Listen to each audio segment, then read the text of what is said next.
एकादशी को द्वारिका जाते थे, हर एकादशी को द्वारिका जाते थे ये। मनिंदर जगदीश को इस स्टोरी को अलग से डाल देना रिकॉर्ड करके, ठीक है? ठीक है ब्रदर। तो ये कथा जो है रामदास जी की है। रामदास जी निरंतर एकादशी को तुलसी की मंजरियां, जो तुलसी की कोमल कोमल मंजरियां है, वो तोड़ते और उसको अपने शीश पर धारण करके पैदल द्वारिकाधीश जाते थे हर एकादशी को।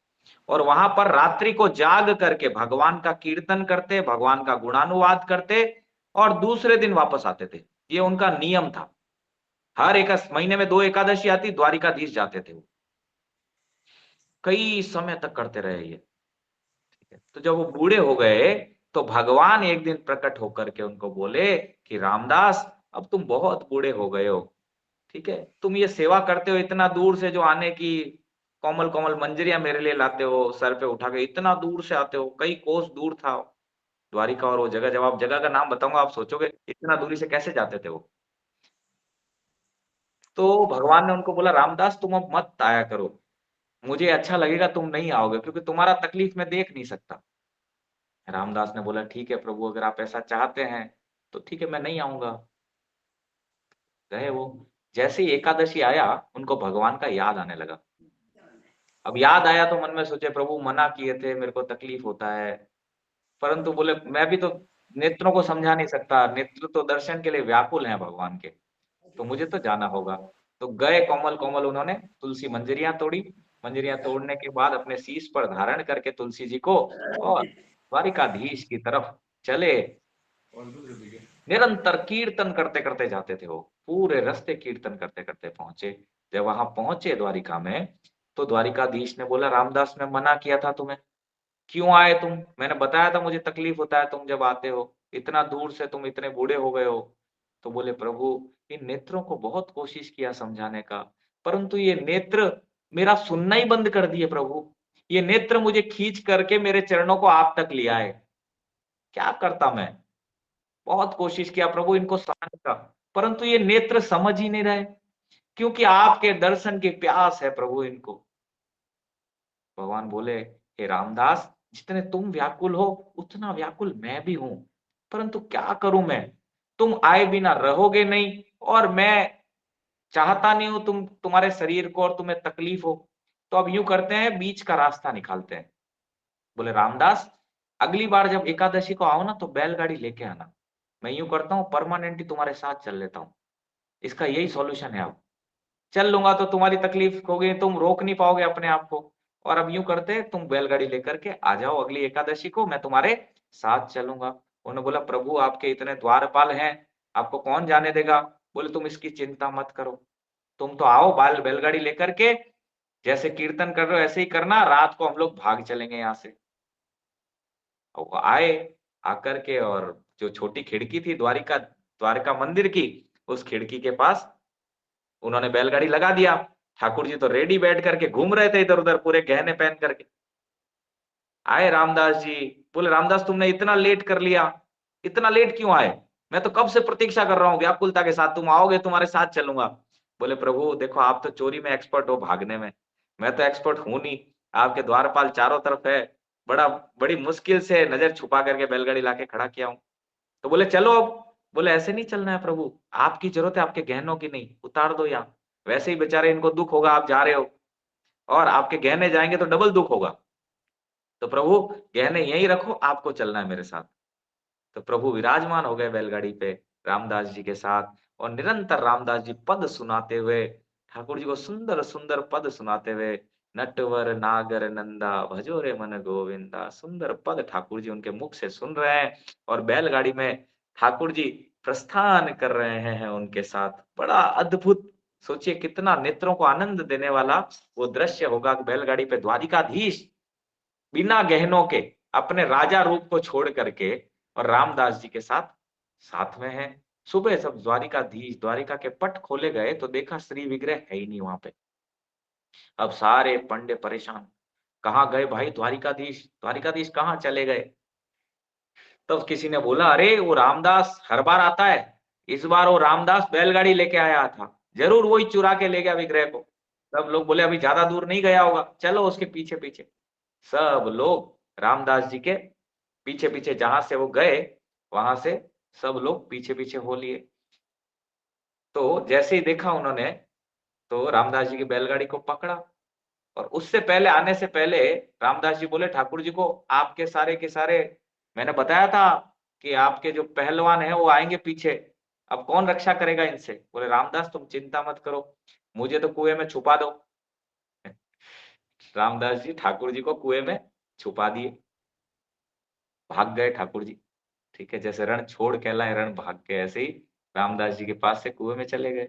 इधर वो आए, ढूंढा उन्होंने बैलगाड़ी, तो बैलगाड़ी में भगवान के पीतम्बर का कुछ छोटा मोटा लेस है वो जो उनको मिल गया वहां पे। तो रामदास जी को बहुत पीटे, बोले है तू ठाकुर जी को ले जा रहा था, बता कहाँ पे है ठाकुर जी। रामदास जी कुछ बोले नहीं। प्रभु बोले कुएं से, अरे मूर्खों, तुम मेरे भक्त को क्यों पीट रहे हो, यहाँ पर हूं मैं, आओ इधर। जब वो गए कुएं में तो देखा कुआं जो है वो लहूलुहान हो रखा था, कुएं में ब्लड ही ब्लड था, खून ही खून। राम चोट मारा रामदास जी को था, पर चोट प्रभु को लगी। ये है हमारे भक्त वत्सल प्रभु।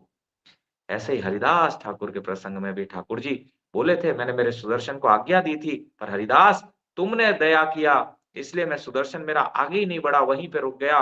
परंतु हे हरिदास देखो, ये तुम्हें जो चोट मारी गई थी वो सब मैंने ली अपने ऊपर। ऐसे ही प्रभु रामदास जी की सारी चोट अपने शरीर पर ले लिए। सारा कुआं लहूलुहान था, वो उठाने लगे, ठाकुर जी उठ ही नहीं रहे वहां से कुएं से। बोले मैं तुम्हारे साथ नहीं चलूंगा, क्योंकि तुमने मेरे भक्त का अपराध किया है।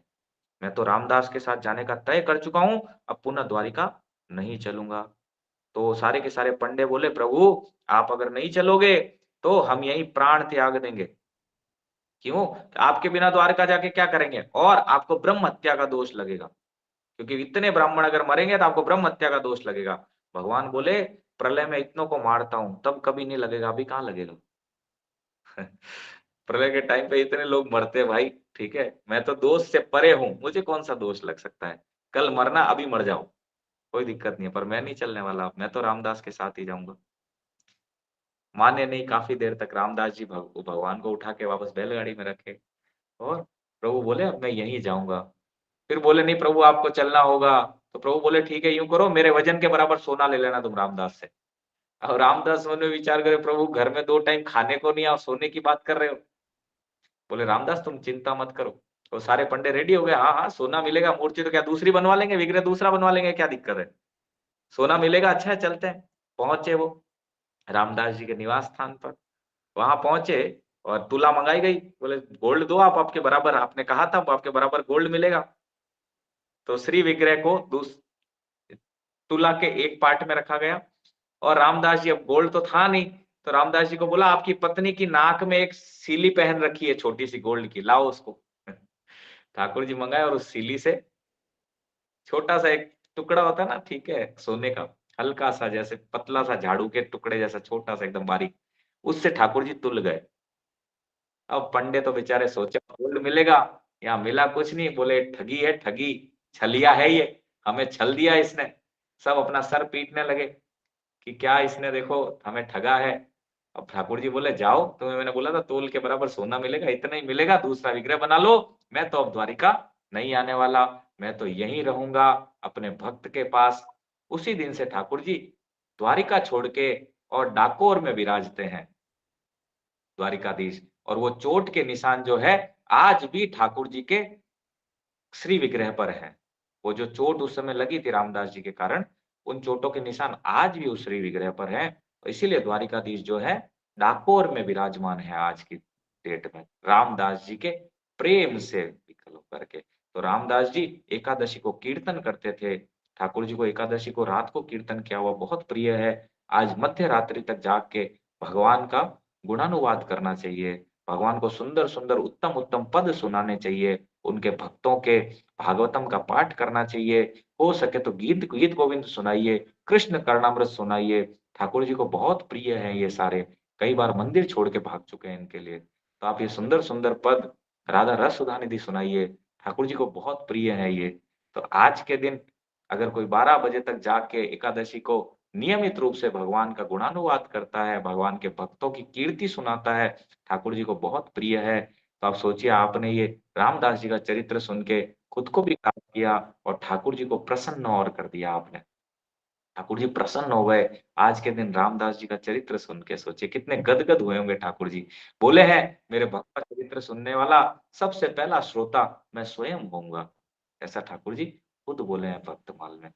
तो इस तरह से ठाकुर जी द्वारिका में नहीं विराज करके डाकोर जी में विराजते हैं, जो मूल विग्रह जो है आज भी। हरे कृष्ण। बोले भक्त शिरोमणि श्री रामदास जी की जय। डाकोर द्वारिका की जय।